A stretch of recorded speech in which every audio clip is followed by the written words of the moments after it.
one way that I would say is just free from the constraints put on you by other people, free from the constraints put on you by yourself, free from carrying the burden, because it's a burden. Like, it is a burden having a low EQ. It is a burden having your emotions and feelings be in control of you all the time. And when you break out of that, you feel free. You're like, wow, I maybe for the first time in my life am truly in charge of me, in charge of my own decisions and my actions and my choices and my life.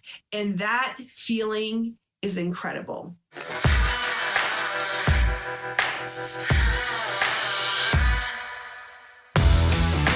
Welcome to the EQ for Entrepreneurs podcast.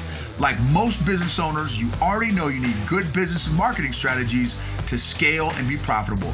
But at some point, you've hit the dreaded wall where you feel stuck and frustrated.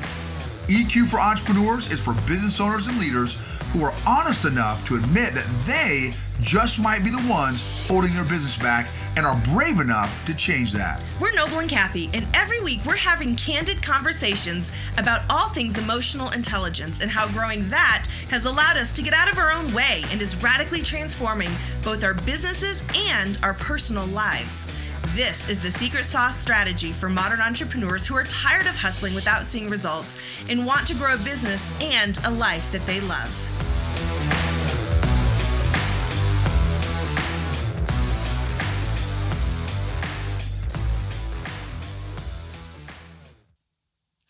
Leaders, influencers, and entrepreneurs, we are excited to be here for episode number 15. Today we are talking about the ways that growing your EQ is going to impact your business. Because here's the deal. Growing your EQ is not easy. It's hard. It's going to take some work and take some effort. And so you need to understand why it's so important. What is the outcome going to be? What outcome do you want for your business when you grow your EQ? It's so easy as entrepreneurs for us to focus on strategies like sales and marketing and networking and blah, blah, blah, all this stuff, right? All the technical aspects of building a business. Whereas this is more what's called a soft skill. So why take your time, energy, possibly finances to work on this? Yeah, that's great. In the last episode, we talked about fear and kind of failure. Yeah, and failure and the impact of failure and kind of the why have so many of us grown up with this negative connotation that failure is bad. And so definitely, check that out. There's a lot of, I think, convicting, interesting, helpful thoughts in there. And this one is going to be some really encouraging things about why it's important. Why is your EQ and emotional intelligence important as an entrepreneur, leader, and influencer? I want to talk through real quickly what's going to motivate you to do this work. Like, what is it going to be? And there are a number of them here. There are so many things, and this probably isn't even exhaustive. Even though we've got quite a few, there's still probably quite a few more. So what will motivate you to grow and change? Even though, because we've talked to a number of entrepreneurs, and one of the feedback is, man, we know EQ is important, but we're so busy building our building our business, building our asset, trying to figure out marketing strategies, email, drip sequences, all this kind of stuff that, I just don't have time for that. Well, and the reality is, are all those other things important? Absolutely. But just realize, this is huge.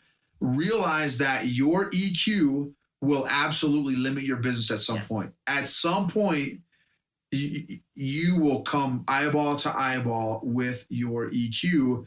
And now you may get throat punched by your EQ when you're, making 10,000 a month, 100,000 a month, a million, whatever the case may be. But at some point, your EQ or lack thereof will absolutely impact negatively your business, your leadership, your performance. So what will motivate you to grow? And this is an important question to think about for you. What will motivate you to grow? Here are some things. So here's one: building client-customer relationships and trust. The greater your emotional intelligence, the greater your capacity, ability, desire to have better client relationships and trust. And again, for every entrepreneur out there, this has got to be a good thing. This is a non-negotiable. Yeah. If you don't make customer client relationships and trust a priority, good chance you will not be in business very long. Yeah. Another one is not being afraid of conflict in your business. Ooh, that's a hard one. Conflict, nobody likes that, right? Well, most people don't like that anyways. Having to deal with customer service issues, having to deal with negative feedback from a client, maybe anything that has to do with something that's going to create conflict in your business. What if you could be to the point where you're just not afraid of it anymore? And you're like, okay, I can handle this in a healthy way.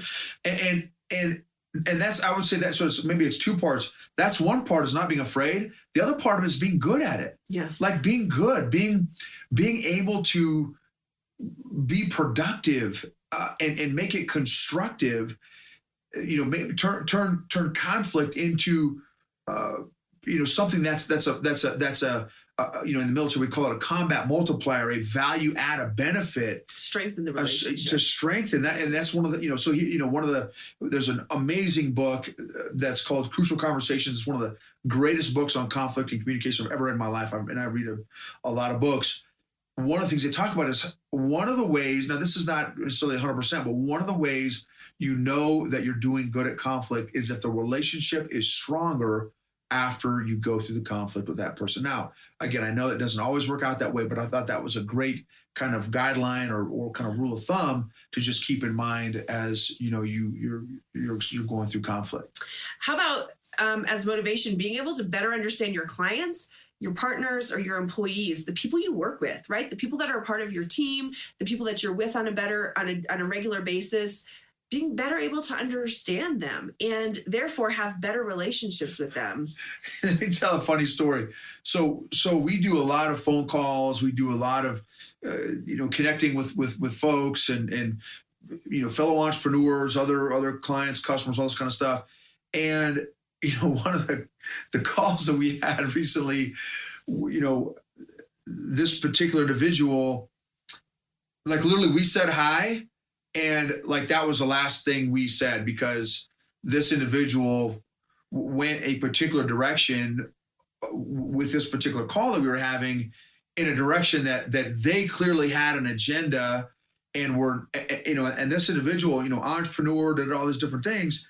And it's like, wow, man, like, do I do that? Do I, what motivates me is like, man, I like, that individual's ability to understand us was zero because they talked for 15 minutes, maybe 20, 30 minutes.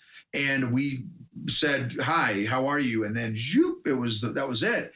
And it's just like, man, I want to make sure that I want to be better at understanding, our customers, clients, employees, partners, all that stuff, people in our lives better, not come at people with my agenda, whether it's employees, partners, all these different folks, and not, and not be self-aware enough and others aware enough to realize, dude, Noble, like, you need to, you need to be a more active, intentional listener and not just come at folks with your own agenda. So that point, it just was very recent. Yeah. How about as motivation, how you're going to feel on the other side of it? Now, this one might be really hard unless you're already feeling some kind of pain in your life or in your business because of, emotional intelligence or low emotional intelligence. Because here's why I say that. Because on the other side of emotional intelligence, I'm just here to tell you, you feel amazing. You feel amazing. You feel free in a way that you didn't ever realize that you could feel free. At least that's been our experience. However, what most people see is they see the first thing that they're going to have to do when they start working on their emotional intelligence, which is face themselves and work on themselves. And that's hard. And that could be painful. That could be scary. And so they only think about how they're going to feel taking that first step. Well, I'm going to feel scared or I'm going to feel uncomfortable. This is going to be hard. And so they don't think about, okay, don't think about step A or B. Think about where you're going to be once you have growth in this area. And what that feeling is like is almost indescribable. But I will attempt to describe it a little bit for you. One way that I would say is just free from the constraints put on you by other people, free from the constraints put on you by yourself, free from carrying the burden, because it's a burden. Like, it is a burden having a low EQ. It is a burden having your emotions and feelings be in control of you all the time. And when you break out of that, you feel free. You're like, wow, I maybe for the first time in my life am truly in charge of me, in charge of my own decisions and my actions and my choices and my life. And that feeling is incredible. Absolutely incredible. Yeah, it's and part of the challenge, again, for those of y'all that are maybe just starting your emotional growth journey, you don't realize you've become so accustomed to living dysfunctionally with anxiety, stress, tension, concern, distraughtness, all these different emotions that you've become totally accustomed to. It's like, how do what's it like having, so my blood type is B positive. That's a true story. He's a very positive person. Yeah, right. It's very accurate. It's literally in my DNA. So, I don't know what it's like to live as a positive or an O positive or whatever, right? I only know what it's like with my blood type. So I don't, prior to this emotional growth journey, if you said, well, how are you doing? I would have said, oh man, I'm great. I'm doing awesome. But it's because I was so used to carrying that 800-pound emotional gorilla around with me everywhere, and wasn't even realizing the weight that was causing and how it was impacting all these different areas of my life. Again, and including business and entrepreneurship, like we've been talking about. So it's literally when and again, we're still in the middle of our journey, but we already feel it's like oxygen. It's literally like oxygen. We can breathe. We're not constricted. It's like almost like, feeling like you're in that trash compaction room in Star Wars where, the Chewbacca and Han Solo and Princess Leia are all confined and the walls are closing in. That's what it's like not working on your emotional intelligence. Slowly but surely, your emotional walls are closing in on you, almost to a place where, some of you all and me as well can get to a place of almost paralysis in our lives in different areas. So it's, the fog clears. You get oxygen in your life. You're off. This is another huge one, is the emotional roller coaster begins to stabilize, right? We've got a whole series coming out on the emotional roller coaster of being an entrepreneur. So so prior to this, right, my emotional roller coaster would look like a cross between an EKG monitor and a sine curve, right? So. And now, as I'm growing emotionally, not to say that I don't have ups and downs anymore, but I do. But the peaks and valleys are a lot less, and they're shorter. So which is another huge breakthrough. Yeah. So another reason, what's going to motivate you to grow your EQ? How about to stop being hurt or controlled by other people? Right? Are you a person who's constantly feeling hurt by others, or feeling that you're at the mercy of other people's emotions, or you feel like you're being controlled or manipulated? Get off that roller coaster too, right? Break out of that. When you grow your EQ, you realize you get to set boundaries, and you don't have to put up with that behavior. And as well, you also get to stop hurting the people you love. And most people who are hurting other people, I'll say most, I believe they're not doing it on purpose. They're not trying to. There's probably some who are, but I don't think most people are. I think most people hurt other people out of their own hurt, right? The way that we say it is, hurt people will hurt people and are easily hurt by other people. It's this whole cycle. If we don't get the healing for our own hurts, we will take that out on somebody else, and we will end up hurting them. We've done it, right? We've done it to each other. We've done it to other people. And so growing our EQ gets us out of that and enables us to stop doing that, to stop being so hurt by other people. And also it enables us to stop hurting other people out of our own pain, which results in, guess what? How that affects your business, growth in your business. If nothing else, entrepreneurs, come on. Don't we all want to grow our business? Like, that's a really great reason to grow our EQ. Yeah, that's great. Another one that is another reason why it's great, a good why to work on your EQ is you feel like you're able to play at full capacity. Without your hands tied behind your back, without your emotional hands tied behind your back. One of my buddies said, well, I think, we can make the best decisions by not involving our emotions in the decision, like just completely having no emotions involved at all. Don't consider emotions, don't think about emotions. And those are the best decision makers. And I'm like, dude, I totally disagree with you. I said, I feel like, God gave us our emotions and feelings for a reason. And they can tell us a lot of stuff, right? That whole gut instinct, right? They can tell us a lot of things.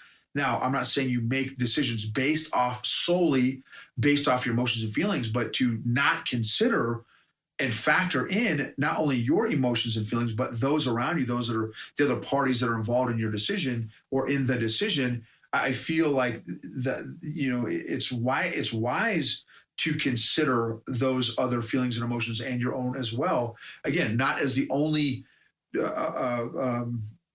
factor in the decision-making process, but to eliminate them entirely, I feel like is making decisions with your eyes closed. So anyway, that, I feel like growing your EQ increases your capacity and your ability and your effectiveness in business. And let me hit that one too. This is another one that we don't have on our list here, but a recent one that I have discovered. It literally previously, the more information I was given, so a lot of detail, the more details I was given about anything, about any particular subject, I would just completely shut down. My brain had a very small capacity. See, on a scale from 1 to 10, 10 being a truckload of capacity, 1 being no capacity. I think as soon as the details would start to pile up, I was shut down at about a 3 or a 4 amount of information and details. Which, how effective is that? Making me as a business owner, as an entrepreneur, not effective if I'm eliminating or not able to even comprehend or grasp or process 60 to 70% of the information that I'm given.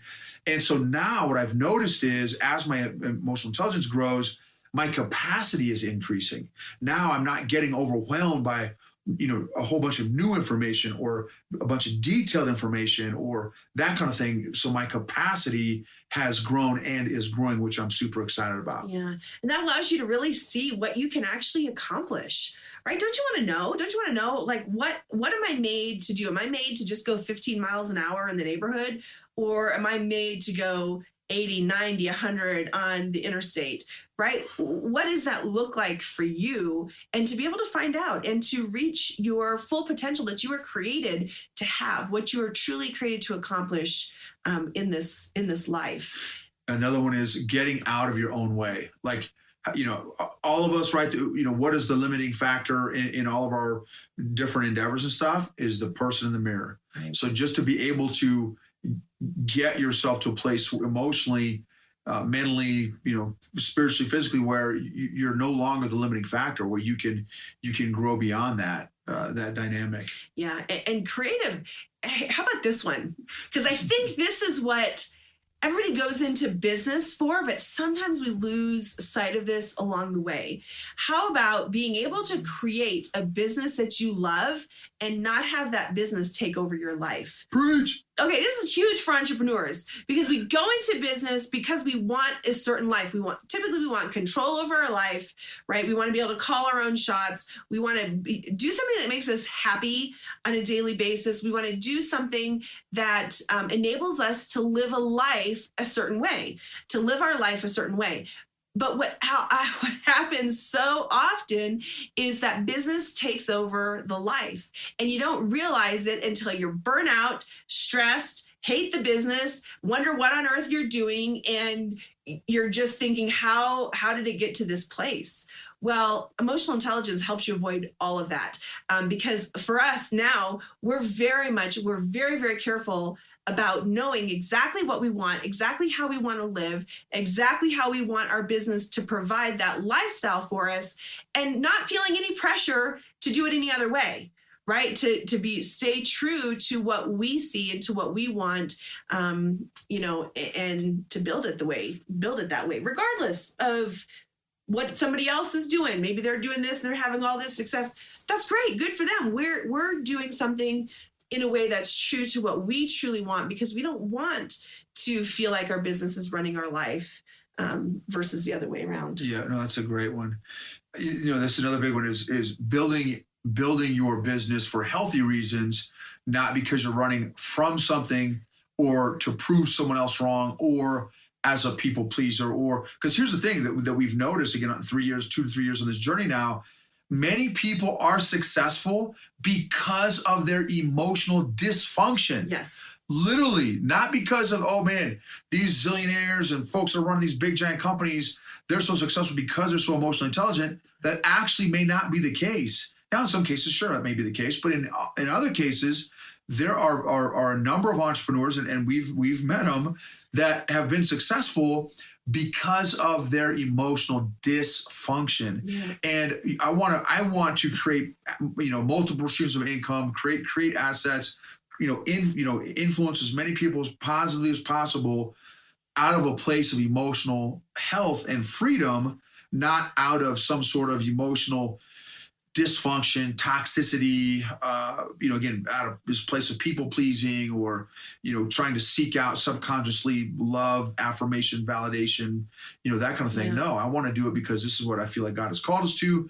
And we are wanting to do it out of who we are, not because we've got to get validated or affirmed by somebody else, as well. Another one that's not on this, but is also this is another great one that would used to absolutely paralyze me, is so that negative feedback doesn't cripple you, right? And just not too long ago, we're again very involved in the homeschool world, and I had shared this, 10 reasons of how to get the most out of your home education or whatever, something like that. And I had 10 points, a lot of Bible verses, a lot of points I thought were legit. And, it had, probably 10,000 views. And, one of the feedback I got was, you are making me question like home education and, this company, and you are a complete waste of oxygen, a complete waste of skin. I cannot believe that you are affiliated with this organization or something like that, right? It was like off the top ropes. And I'm telling you, a year ago, 2 years ago, I would have lost my mind, right? I would have gone cuckoo for Cocoa Puffs and probably responded with some scathing, who do you think you are? Whatever, right? Just this very low EQ response. And instead, I'm like, hey, ma'am, thank you so much for your feedback. I really appreciate it. Have a nice day. Something like that, right? And it didn't, because it would have consumed me. I would have felt it in my bones, man, my throat, my chest. I would have felt it all over the place. And, I'm like, wow, well, she's, got a different perspective. You know what I mean? So just to get to a spot emotionally where, you can look at feedback. Now, and she didn't have any feedback that was helpful. It was just all like, hey, I can't believe you're alive or whatever, right? But if she had legit points, hey, here's 3 reasons why I think your content was an absolute waste of time, man, I would have been able to look at that objectively, like, okay, well, let me consider this stuff, right? So I want to get to a spot, and I feel like I am, where now I can look at feedback, negative feedback, haters, that kind of thing, and really say, okay, well, let me see it from that perspective. Let me really try to understand it. Man, can I improve? Where can I improve? How can I improve? Right. So versus seeing feedback as a threat, getting defensive, and not being able to learn from that dynamic. Yeah. And here's another one. This is the big one, and this is going to be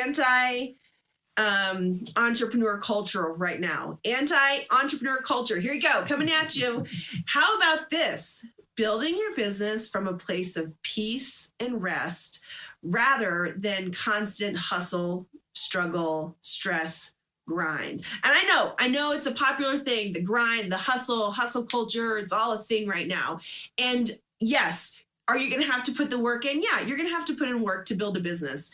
However, there is a difference between approaching the work from a place of peace and rest rather than being driven by stress and grind. It produces two very different outcomes.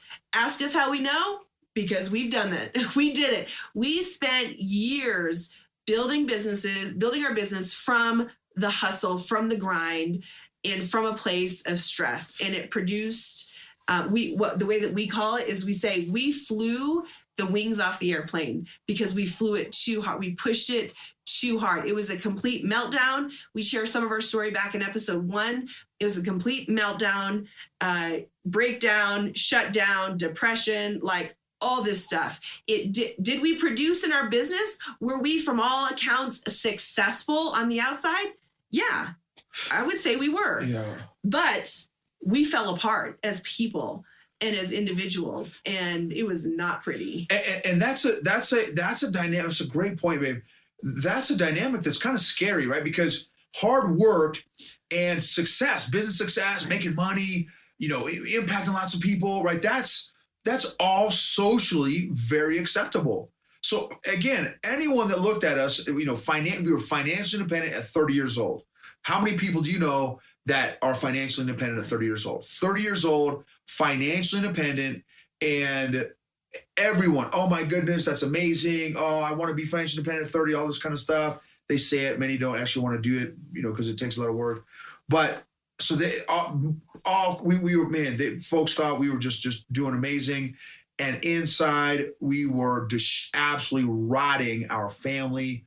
I was rotting from the inside out. So, again, what's the point? Why are you doing what you're doing? Is it just for money? Is it just for what? Why are you doing it? Again, are you looking for validation, affirmation from other people? That is a very slippery slope. Yeah. Very slippery slope. So that's I want to be able to create assets, multiple streams of income, influence, impact in all these different worlds that I'm in, from a place of who and do, not just do. Right. I want to be, right? There's one of the old school Army principles, Army mottos was be, know, and do. And I used to think it was just a cheesy marketing slogan. There's a lot of truth to that. Be before you do, and do it from a place of rest and peace, not from anxiety and pressure and stress. Yes, obviously the operational tempo of an entrepreneur can be no joke. How much of that is self-generated versus like legit, do you need to do 20 hours a day, right? And completely neglect your family and then end up at the end, whether you're successful in business or not, with no family. Like, is that what you want? Right? Because if not, some of you probably need to make some changes. And this doesn't apply just to entrepreneurs, corporate America. I've got a lot of listen, that's one of the reasons we start all this stuff. I saw a lot of people that were successful financially, but not in their family. A lot of people that were successful professionally, but not personally. I didn't want that. I want to be successful in every area of my life, not just one particular area of my life. And another one, just one more thing here, baby, and then I'll turn over to you, is deeper, more meaningful relationships. When it's all said and done, when we're on our deathbed, whenever God calls us upstairs, are we going to say, man, I wish I had, $1,000 more dollars, $1 million more dollars, or $10 million more dollars, or have a bigger house, or fancier cars, or are you going to say, man, I wish I had more time with my family. I wish I had more time with my friends, right? When it comes down, if we lost everything, it comes down to relationships. And I want deeper, more meaningful relationships from an emotionally healthy state of being, not from this emotional neediness perspective. Yeah, so we do have a journal page for you. Hopefully some of you are downloading the journal pages. I know some of you are, I've seen it, and using them. But if you want the journal pages, we've got 3 growth questions for you. On those journal pages, go to www.eqforentrepreneurs.com 13. That's the number 13. And if you have a question or you want to submit a topic for us, maybe to cover on a future episode, please send it to us. Go to eqforentrepreneurs.com/ask away and submit a question, and we might feature it on one of our upcoming episodes. And if you like YouTube, you can follow us there, and EQ for Entrepreneurs on Facebook, YouTube, and on Instagram. Oh, check this out. Thank you all so much. We are over 1,000 downloads, y'all. Over 1,000 downloads. In less than 3 weeks. Yes, in less than 3 weeks. We are so excited. And again, so excited to be a part of, becoming healthy with you, coming alongside each of you and growing, and hopefully you guys can learn from our, lessons and shortcomings and all these different things to help you become healthier emotionally, more emotionally healthy and fit and free, so that you can have a greater impact in your business and in your life. So if that helped you, if you want to download the journal page for this episode, please go to eqforentrepreneurs.com/15. That's the number 15. And you can download the journal questions to kind of help you dive a little bit deeper into this topic and figure out for you, know your why. Why are you going to work on your emotional intelligence? Yes, and please subscribe, review, comment. We'd love to hear from you. What are you learning? How are you growing? What point resonated with you and impacted you in these various episodes? And there's a number of different ways you can check us out. You can check us out on YouTube, EQ for Entrepreneurs on YouTube. You can check us out on Facebook. There's a EQ for Entrepreneurs podcast page and group for those folks who want to get involved in some discussion. And we love to hear how you're growing and changing. And please, Instagram too. Oh yeah, Instagram. Yeah, thank you. And we are so excited to grow alongside you and be a part of you getting emotionally healthy, fit, and free to increase your impact in your business and in your life.